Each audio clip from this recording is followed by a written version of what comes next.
વાવ થરાદ જિલ્લાના વાવની નર્મદા વિભાગની મુખ્ય બ્રાન્ચ માલસણ શાખાની વાવડી માઇનોરમાં ગાબડું પડ્યું.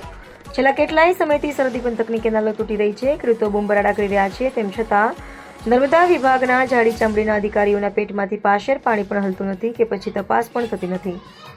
એ જ સમજાતું નથી. ગતરોજ કરોડો રૂપિયાના ખર્ચે બની ચૂકેલી વાવ તાલુકાની નર્મદા વિભાગની મુખ્ય બ્રાન્ચ એવી માલસણ બ્રાન્ચમાંથી નીકળતી વાવડી માઇનોરમાં 2 થી 3 જગ્યાએ મોટા ગાબડા પડ્યા છે. જોકે સ્થાનિક ખેડૂતોના જણાવ્યા અનુસાર હજુ થોડા સમય પહેલા રિપેર થયેલી જગ્યા ઉપર પણ કેનાલ તૂટી ગઈ છે.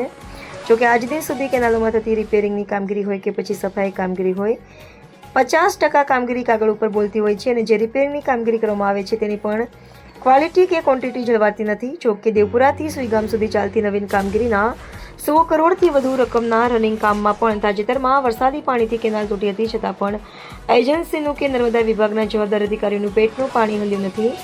રામ જાણે કોના ચાર હાથ છે. રિપોર્ટર કરણસિંહ રાજપૂત, થરાદ.